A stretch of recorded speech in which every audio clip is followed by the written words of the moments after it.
오늘 아침에도 샤워할 때 머리부터 시작하셨나요? 그렇다면 정말 조심하셔야 합니다. 아니, 사실 조심이 아니라 지금 당장 멈추셔야 합니다. 저는 30년 넘게 순환생리학과 노화 메커니즘을 연구해온 박상호입니다. 그동안 수천 명이 넘는 어르신들을 만나면서 정말 충격적인 사실을 발견했어요. 다리가 무겁고 밤에 자주 깨고 계단 오르기가 점점 힘들어지는 이유가 단순한 노화 때문이 아니더라고요. 평생 반복해온 잘못된 샤워 순서가 우리 몸의 순환을 서서히, 그러나 확실하게 망가뜨리고 있었던 겁니다. 많은 분들이 쉽게 나이 탓이라고 체념하시는데 사실은 매일 하는 작은 습관 하나만 바꿔도 충분히 달라질 수 있어요.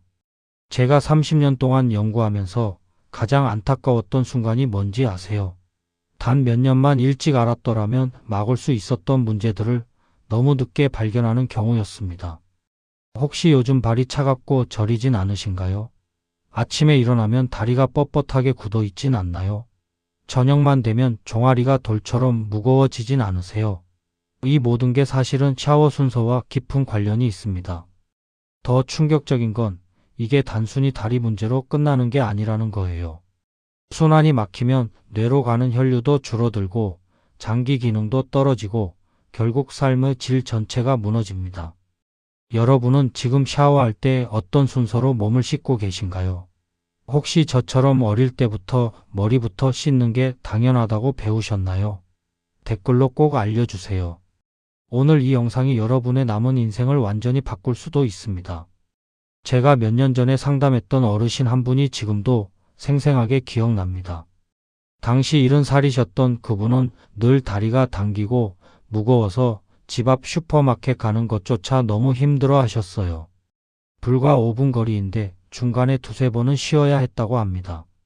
밤에는 두세 번씩 깨서 화장실을 가야 했고 한 번 깨면 다시 잠들기가 너무 힘들다고 하셨어요. 아침에 일어나면 발바닥이 돌처럼 뻣뻣해서 첫 발을 디딜 때마다 찌릿한 통증이 올라온다고 하셨습니다. 따님이 함께 오셨는데 어머니가 혼자 계실 때 넘어지실까 봐 항상 불안하다고 하시더라고요.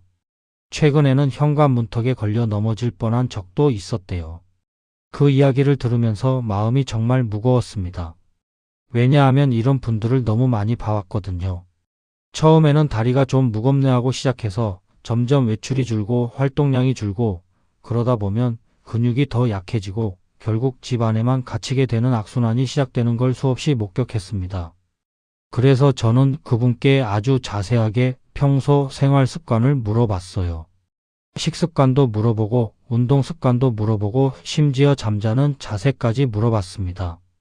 그런데 이상하게 특별히 문제될 게 없더라고요. 식사도 규칙적으로 하시고 나름 걷기 운동도 하려고 노력하시고 수면 시간도 충분했어요. 그래서 마지막으로 샤워 습관에 대해 여쭤봤죠. 몇 시에 하시는지, 얼마나 오래 하시는지, 어떤 순서로 하시는지 아주 세세하게 물어봤습니다. 그런데 바로 거기서 문제를 발견했어요. 역시나 머리부터 씻고 얼굴을 닦고 몸통을 대충 헹군 다음 다리는 마지막에 간단히 물만 뿌리고 끝내고 계셨어요. 그것도 찬물로요. 여름에는 시원하다고 일부러 찬물로 헹구신다고 하셨습니다. 저는 그 순간 이거구나 싶었어요.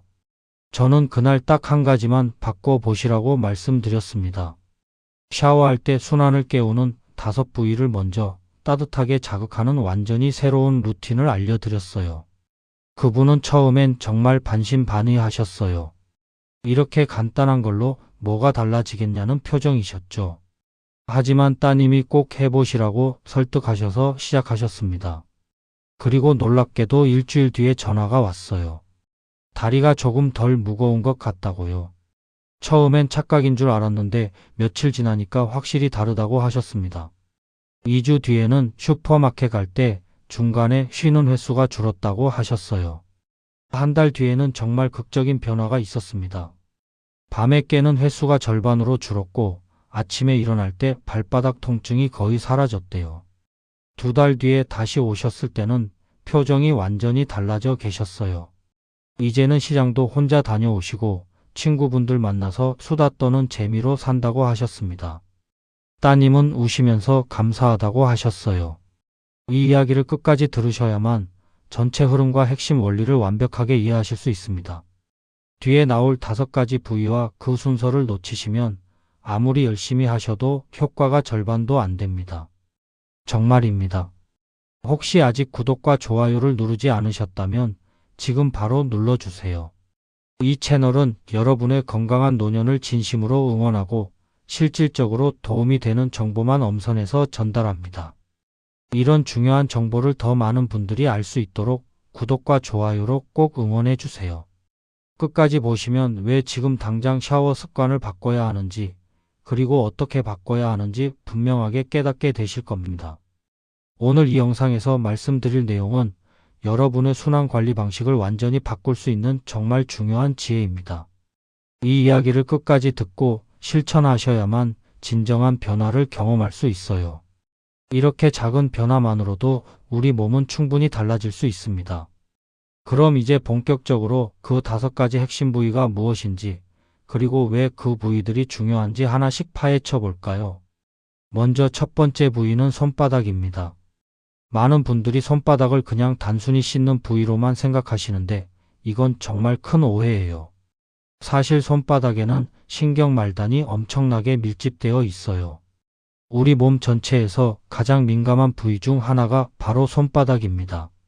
이 신경들이 우리 전신의 순환과 장기 기능에 엄청난 영향을 미치거든요.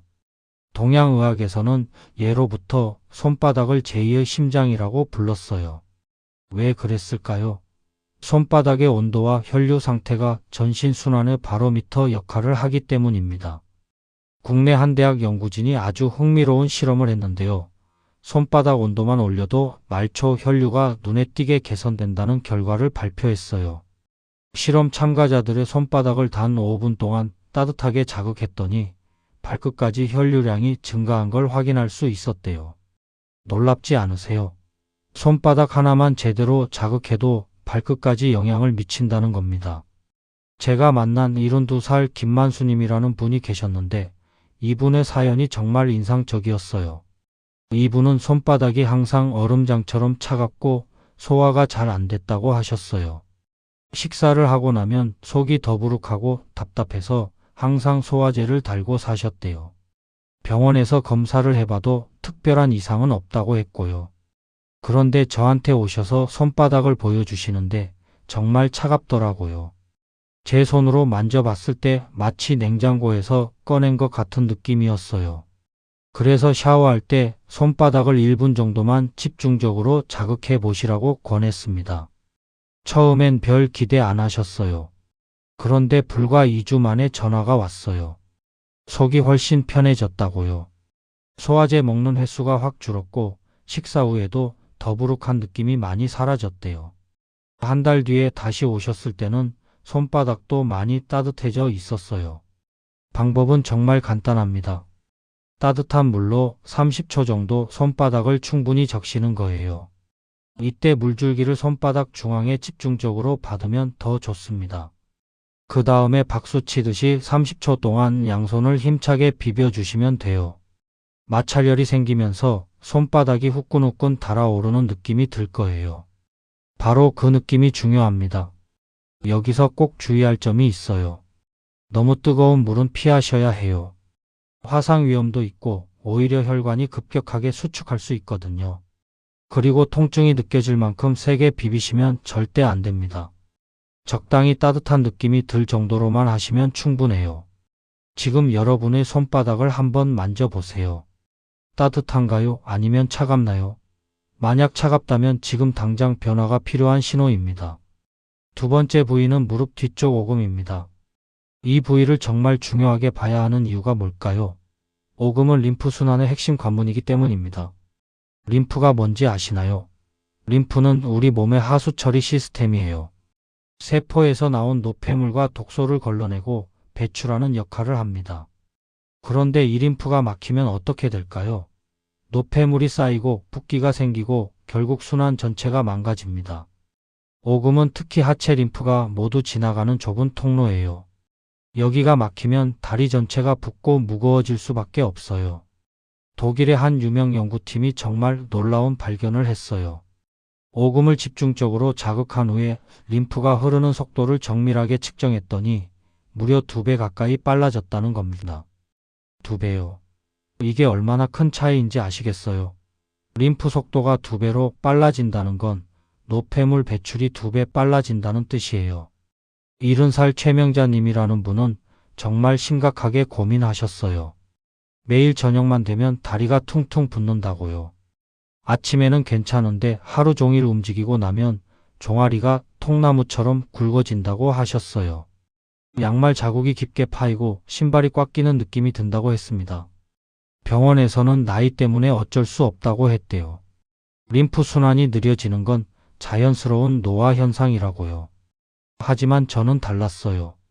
노화도 맞지만 관리로 충분히 개선할 수 있다고 생각했거든요. 그래서 오금을 집중적으로 자극하는 방법을 알려드렸습니다. 처음 일주일은 크게 달라진 게 없었대요. 그런데 2주째부터 변화가 느껴지기 시작했어요. 저녁에 다리가 조금 덜 붓는 것 같다고 하셨죠. 3주째에는 확실히 차이가 났대요. 한 달 뒤에 오셨을 때는 정말 놀라운 변화였어요. 양말 자국이 거의 안 생기고 저녁에도 다리가 가볍다고 하셨어요. 실천 방법을 구체적으로 알려드릴게요. 샤워할 때 따뜻한 물로 30초 정도 오금을 충분히 적셔주세요. 물줄기를 오금 중앙에 집중적으로 받으면 더 효과적이에요. 그 다음에 엄지손가락으로 원을 그리듯이 30초 동안 부드럽게 마사지해 주시면 됩니다. 이때 방향이 중요해요. 아래에서 위로, 즉 심장 쪽으로 올라가는 방향으로 마사지 하셔야 해요. 림프는 중력 반대 방향으로 올라가야 하거든요. 다만 절대로 너무 세게 누르시면 안 됩니다. 오금 뒤쪽에는 혈관과 신경이 지나가기 때문에 세게 누르면 근육이 오히려 긴장하거나 통증이 생길 수 있어요. 기분 좋은 정도의 압력으로 부드럽게 하시는 게 핵심입니다. 지금 한번 오금을 만져보세요. 차갑게 굳어 있지는 않나요? 만약 굳어 있다면 림프 순환이 막혀 있다는 신호예요. 세 번째 부위는 사타구니입니다. 여기가 왜 이렇게 중요할까요? 사타구니는 하체에서 상체로 올라오는 혈류가 모두 통과하는 교차로 같은 곳이에요. 고속도로로 비유하면 톨게이트 같은 거죠. 여기가 막히면 뒤에 차들이 다 막히듯이 사타구니가 막히면 하체 전체 순환이 정체됩니다. 그러면 어떤 일이 벌어질까요? 다리 냉증이 생기고 다리가 저리고 심하면 저림 현상까지 나타나요. 영국에서 아주 대규모 조사를 했는데요. 60대 이상 어르신 3,000명을 대상으로 사타구니 순환 상태를 평가했어요. 그 결과가 정말 놀라웠습니다. 사타구니 순환이 좋은 사람들은 하체 냉증 위험이 무려 70%나 낮았어요. 반대로 사타구니가 막힌 사람들은 대부분 다리가 차갑고 자주 저렸습니다. 73살 김철미님이라는 분의 사연이 정말 안타까웠어요. 이분은 밤마다 화장실을 너무 자주 가서 제대로 잠을 못 주무셨어요. 1시간에 한 번씩 깨서 화장실 가는 날도 있었대요. 낮에도 소변이 자주 마렵고 잔뇨감도 심했다고 합니다. 비뇨기과도 가보고 여러 검사도 했지만 특별한 이상은 없다고 했대요. 그냥 나이 들면 다 그렇다고 하더래요. 그런데 저는 사타구니를 만져봤을 때 깜짝 놀랐어요. 얼음장처럼 차갑고 딱딱하게 굳어 있더라고요. 여기가 막혀 있으니까 방광 쪽 순환도 안 되고 그래서 방광 기능이 떨어진 거예요. 저는 사타구니 순환을 개선하는 방법을 알려드렸습니다. 처음 2주는 큰 변화가 없었어요. 그런데 3주째부터 화장실 가는 횟수가 조금씩 줄기 시작했대요. 한 달 뒤에는 밤에 한두 번만 깨게 됐다고 하셨어요. 2달 뒤에는 정말 극적인 변화가 있었습니다. 화장실 가는 횟수가 정상 수준으로 돌아왔고 잔뇨감도 거의 사라졌대요. 삶의 질이 완전히 달라졌다고 하셨어요. 이제 밤에 푹 잘 수 있으니까 낮에도 활력이 넘친다고요. 방법을 알려드릴게요. 샤워할 때 따뜻한 물로 30초 정도 사타구니를 충분히 적셔주세요. 이때 물 온도가 정말 중요해요. 너무 뜨거우면 안 되고 적당히 따뜻한 온도여야 합니다. 그 다음에 손바닥 전체를 사용해서 5초 동안 부드럽게 누르고 5초 동안 떼는 동작을 반복하시면 됩니다. 이걸 34회 정도 반복하세요. 이때도 방향이 중요합니다. 아래에서 위로 심장 쪽을 향해서 압력을 주셔야 해요. 여기서 정말 중요한 주의사항이 있어요. 절대로 너무 세게 누르시면 안 됩니다. 사타구니에는 림프절이 밀집되어 있어서 아주 민감한 부위예요. 세게 누르면 오히려 림프절에 무리가 갈 수 있어요. 기분 좋게 자극되는 정도의 압력이면 충분합니다. 요즘 다리가 유난히 차갑진 않으신가요? 자다가 쥐가 나진 않으세요? 이런 증상들이 있다면 사타구니 순환이 막혀 있을 가능성이 높습니다. 네 번째 부위는 목덜미입니다. 많은 분들이 정말 간과하시는 부위인데 사실 여기는 생명과 직결된 부위예요. 왜냐하면 목덜미는 뇌로 가는 혈류가 지나가는 마지막 관문이거든요. 우리 뇌는 엄청난 양의 혈류를 필요로 해요. 뇌는 체중의 2%밖에 안 되지만 전체 혈류량의 20%를 사용합니다. 그만큼 혈류에 민감하다는 거죠. 목덜미가 굳으면 뇌로 가는 혈류가 줄어들어요. 그러면 어떤 증상이 나타날까요? 깜빡깜빡하는 게 잦아지고 집중력이 떨어지고 어지럽고 두통이 생깁니다. 해외 한 유명 연구팀이 정말 충격적인 결과를 발표했어요. 목덜미가 굳어 있는 사람들의 뇌 혈류량을 정밀하게 측정했더니 정상인보다 30% 이상 감소해 있었다는 겁니다. 30%요. 이게 얼마나 심각한지 아시겠어요? 뇌 혈류가 30% 줄면 뇌 기능도 그만큼 떨어질 수밖에 없어요. 70살 이정희님이라는 분은 정말 불안해 하셨어요. 자꾸 깜빡깜빡하는 게 너무 걱정된다고요. 어제 저녁에 뭘 먹었는지 기억이 안 나고 가스불 끄는 걸 자주 잊어버리고 약속 시간도 헷갈린다고 하셨어요. 혹시 치매가 시작되는 건 아닐까 봐 매일 불안하다고 했습니다. 병원에서 치매 검사도 받아봤는데 다행히 정상이라고 했대요. 그런데 증상은 계속되니까 더 불안한 거예요. 저는 목덜미를 만져봤을 때 원인을 알 수 있었어요. 돌처럼 딱딱하게 굳어 있더라고요. 마치 나무판 같은 느낌이었어요. 이렇게 굳어 있으면 뇌로 가는 혈류가 제대로 흐를 수가 없어요. 그래서 목덜미를 집중적으로 관리하는 방법을 알려드렸습니다. 한 달 동안 꾸준히 하셨더니 정말 놀라운 변화가 있었어요. 깜빡하는 횟수가 눈에 띄게 줄었다고 하셨어요. 머리도 훨씬 맑아진 느낌이고 집중도 잘 된다고 했습니다. 2달 뒤에는 가족들이 먼저 알아봤대요.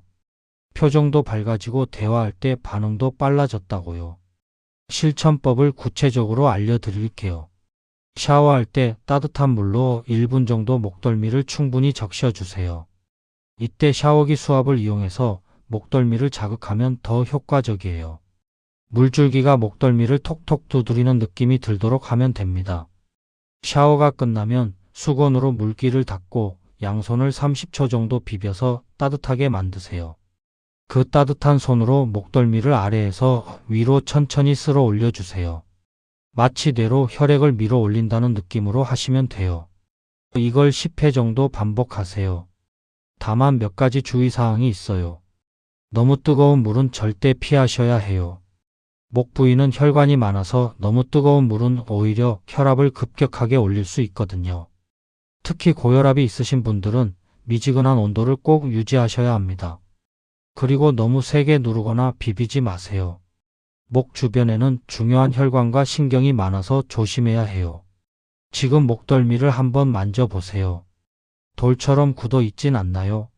만약 굳어 있다면 뇌 혈류가 막혀 있다는 위험 신호입니다. 5번째 마지막 부위는 명치입니다. 명치는 자율신경의 중심부예요. 자율신경이 뭔지 아시나요? 우리가 의식하지 않아도 자동으로 작동하는 신경계예요.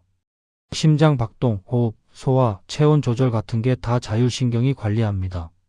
그런데 이 자율신경의 중심이 바로 명치 주변에 있어요.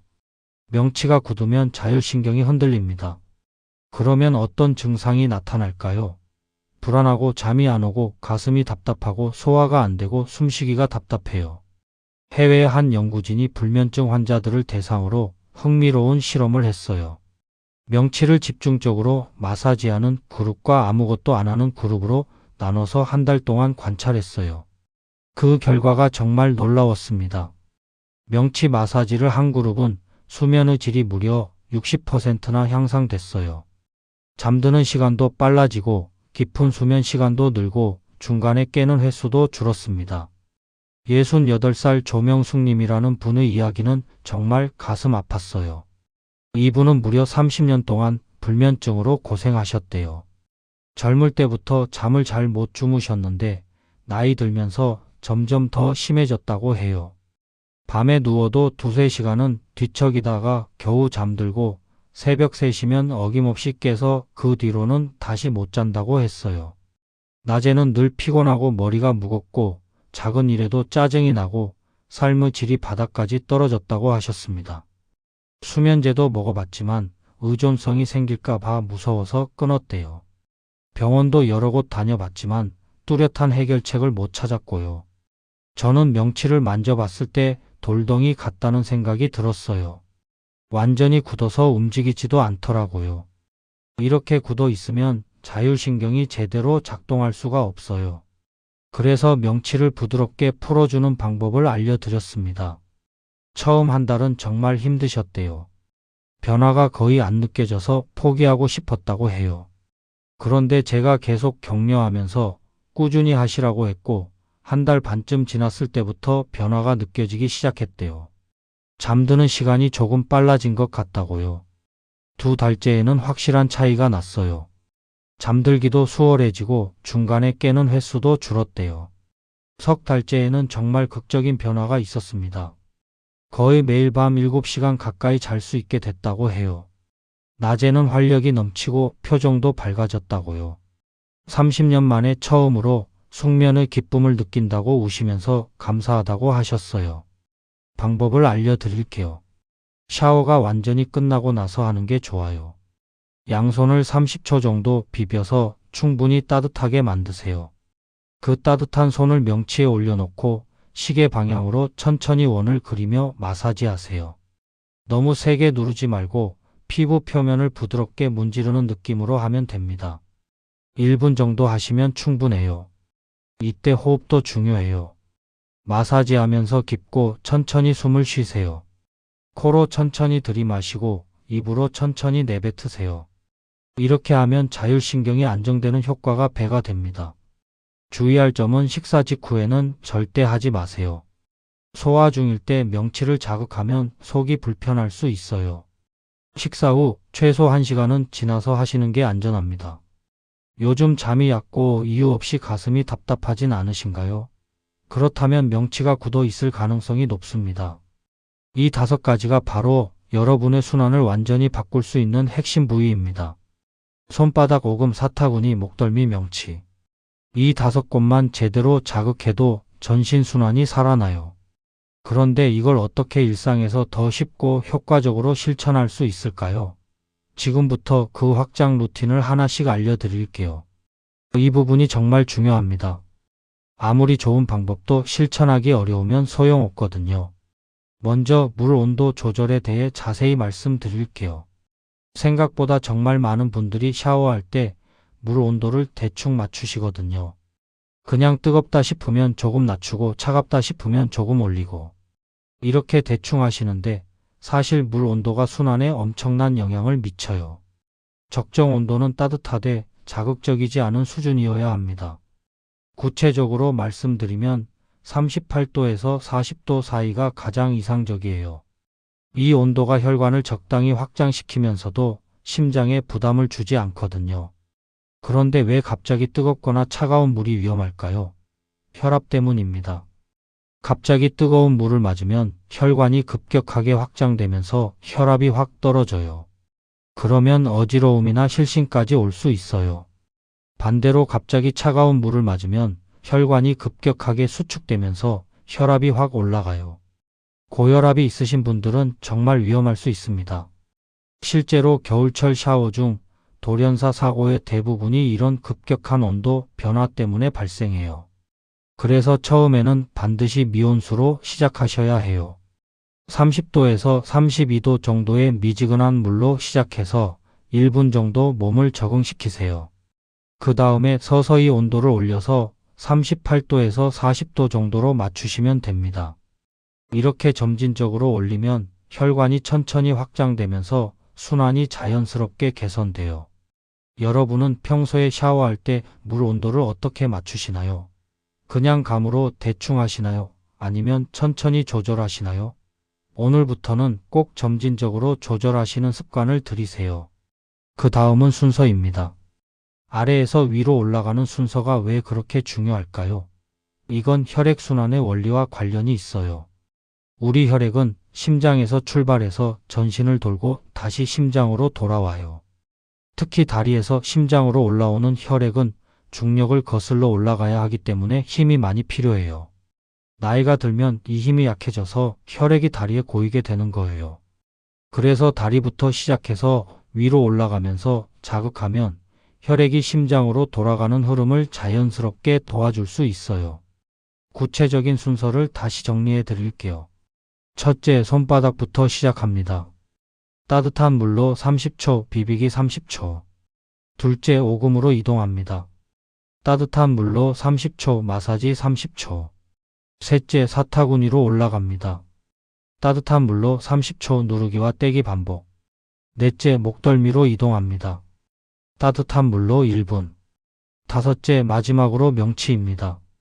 샤워 후 따뜻한 손으로 1분 마사지. 이 순서대로만 하시면 전신순환이 자연스럽게 개선돼요. 여기서 하나 말씀드리고 싶은 게 있어요. 순서도 물론 중요하지만 순서를 완벽하게 지키는 것보다 더 중요한 게 있어요. 바로 꾸준함입니다. 하루 이틀 완벽하게 하고 그만두는 것보다 조금 대충 하더라도 매일 꾸준히 하는 게 100배 낫습니다. 처음에는 완벽하게 하려고 하지 마세요. 일단 시작하는 게 중요해요. 순서가 좀 헷갈려도 괜찮고 시간이 좀 짧아도 괜찮아요. 일단 매일 하는 습관을 들이는 게 먼저입니다. 습관이 되면 자연스럽게 순서도 맞춰지고 시간도 늘어나요. 오늘부터 이 순서대로 한번 해보실래요? 샤워 후 보습도 정말 중요합니다. 많은 분들이 샤워만 하고 끝내시는데 이건 정말 아까운 일이에요. 왜냐하면 샤워 후가 보습과 순환 자극을 동시에 할 수 있는 최고의 골든타임이거든요. 샤워 후에는 모공이 열려 있고 피부가 따뜻하고 혈액순환이 활발한 상태예요. 이때 보습제를 바르면서 마사지를 하면 일석이조 효과를 볼 수 있어요. 보습제가 피부 깊숙이 흡수되면서 동시에 순환도 자극되는 거죠. 다만 주의할 점이 있어요. 향이 너무 강한 제품은 피하세요. 특히 인공향료가 들어간 제품은 자율신경을 자극할 수 있어요. 강한 향이 뇌를 각성시켜서 오히려 긴장 상태를 만들 수 있거든요. 무향이나 천연향이 은은하게 나는 제품을 선택하시는 게 좋습니다. 그리고 너무 묽은 제품보다는 약간 농도가 있는 제품이 마사지하기에 좋아요. 바르는 방법도 중요해요. 아까 말씀드린 5부위 손바닥, 오금, 사타구니, 목덜미, 명치를 중심으로 집중적으로 발라주세요. 손바닥은 양손을 마주 비비듯이 바르고 오금은 아래에서 위로 쓸어 올리면서 바르고 사타구니도 마찬가지로 아래에서 위로 부드럽게 바르세요. 목덜미는 아래에서 위로 쓸어 올리면서 명치는 시계 방향으로 원을 그리면서 바르시면 됩니다. 이렇게 하면 보습도 되고 순환 자극도 되고 정말 효과가 배가 돼요. 혹시 샤워 후 보습은 매일 하고 계신가요? 만약 안 하셨다면 오늘부터 꼭 시작해 보세요. 계절에 따라서도 조금씩 달라져야 해요. 여름과 겨울의 온도 차이를 제대로 이해하고 조절하셔야 합니다. 왜냐하면 계절에 따라 우리 몸의 순환 반응이 완전히 다르거든요. 여름에는 기온이 높으니까 혈관이 자연스럽게 확장되어 있어요. 그래서 물 온도가 조금 낮아도 순환에 큰 문제가 없습니다. 오히려 너무 뜨거운 물은 탈수를 유발할 수 있어요. 여름에는 37도에서 38도 정도의 약간 낮은 온도로 하는 게 좋아요. 반대로 겨울에는 기온이 낮아서 혈관이 자연스럽게 수축되어 있어요. 이 상태에서 샤워를 하면 순환 효과가 훨씬 커요. 하지만 조심해야 할 게 있어요. 욕실 온도가 너무 차가우면 위험해요. 따뜻한 물로 샤워하다가 차가운 욕실 공기를 마시면 혈압이 급격하게 변할 수 있거든요. 겨울에는 샤워하기 전에 욕실을 미리 데워 놓는 게 정말 중요합니다. 온풍기를 틀어놓거나 뜨거운 물을 조금 틀어서 욕실에 온기를 채워 넣으세요. 욕실 온도가 최소한 20도 이상은 되어야 안전해요. 그리고 겨울에는 물 온도를 39도에서 40도로 조금 높여도 괜찮아요. 계절 변화에 맞춰서 온도를 조절하는 센스가 중요합니다. 평소에 욕실 온도는 어떻게 관리하고 계세요? 겨울에 욕실이 너무 춥진 않으신가요? 마지막으로 시간 분배에 대해 말씀드릴게요. 많은 분들이 착각하시는 게 있어요. 하루에 한 번 완벽하게 하면 된다고 생각하시는데 사실은 그렇지 않아요. 하루에 한 번 1시간 하는 것보다 아침, 저녁으로 나눠서 30분씩 하는 게 훨씬 효과적이에요. 왜냐하면 순환은 지속적으로 자극해줘야 개선되거든요. 한 번에 몰아서 하면 그때만 좋고 금방 원래대로 돌아가요. 아침과 저녁으로 나눠서 꾸준히 자극하면 순환이 계속 활성화된 상태를 유지할 수 있어요. 구체적으로 어떻게 나눌까요? 아침에는 시간이 없으시니까 간단하게 하세요. 손바닥과 목덜미만 집중적으로 하시면 됩니다. 손바닥 1분, 목덜미 1분, 총 2분이면 충분해요. 이것만 해도 하루를 활기차게 시작할 수 있어요. 뇌로 가는 혈류가 개선되고 손발이 따뜻해지면서 몸 전체가 깨어나는 느낌이 들 거예요. 저녁에는 시간 여유가 있으시니까 전체 루틴을 하세요. 손바닥, 오금, 사타구니, 목덜미, 명치까지 5부위를 모두 자극하시면 됩니다.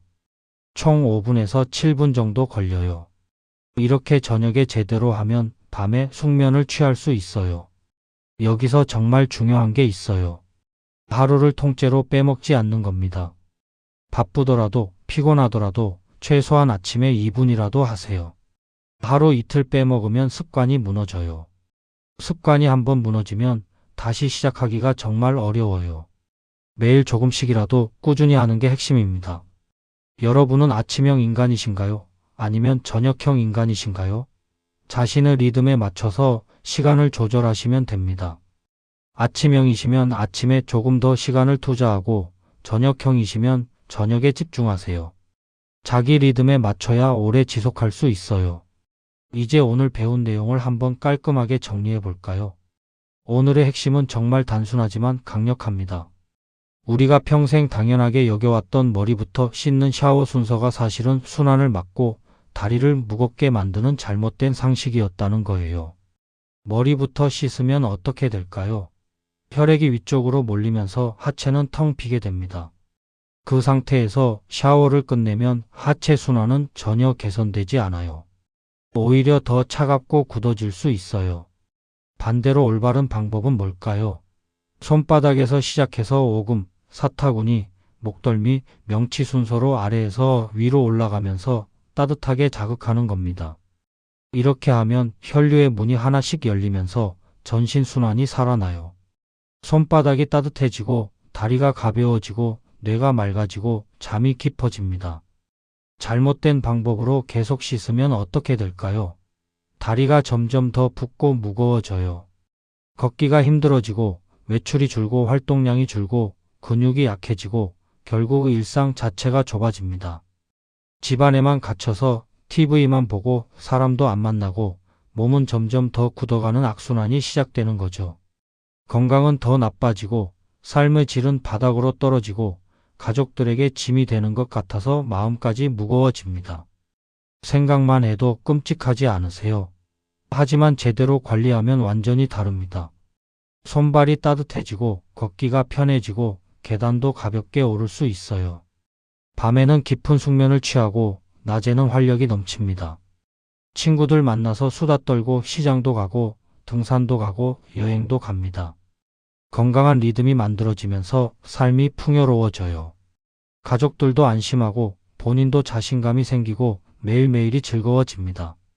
이 두 가지 중에서 어떤 삶을 선택하시겠어요? 선택은 여러분의 몫이지만 방법은 제가 다 알려드렸습니다. 그럼 오늘 당장 실천할 수 있는 단 하나의 행동은 뭘까요? 거창하게 5가지를 다 하려고 하지 마세요. 오늘은 딱 하나만 하세요. 바로 손바닥입니다. 오늘 저녁 샤워할 때 손바닥을 30초 동안 따뜻한 물로 적시고 30초 동안 박수 치듯이 힘차게 비벼주는 것부터 시작해 보세요. 딱 1분이면 됩니다. 부담 없죠? 이 1분이 여러분의 순환을 깨우는 첫걸음이 될 겁니다. 내일은 오금을 추가하고 모레는 사타구니를 추가하고 이렇게 하나씩 늘려가면 됩니다. 한 번에 완벽하게 하려고 하지 마세요. 천천히 그러나 꾸준히 하는 게 핵심입니다. 다음 영상에서는 더 깊은 내용을 다룰 거예요. 이 5부위를 하루 중 어느 시간대에 하면 가장 효과가 좋은지, 그리고 시간대별로 어떻게 강도를 조절해야 하는지 자세하게 알려드릴게요. 아침형과 저녁형에 따라 완전히 다른 루틴이 필요하거든요. 그리고 계절별로, 날씨별로 어떻게 조절해야 하는지도 알려드릴 거예요. 더 나아가서 이 5부위와 함께하면 효과가 배가 되는 음식과 스트레칭 방법도 소개해 드릴 거예요. 정말 기대되시죠? 여러분은 오늘부터 어떤 부위부터 바꿔보고 싶으신가요? 손바닥인가요? 오금인가요? 아니면 명치인가요? 댓글로 꼭 알려주세요. 여러분의 작은 변화가 큰 기적을 만들어낼 겁니다. 응원합니다.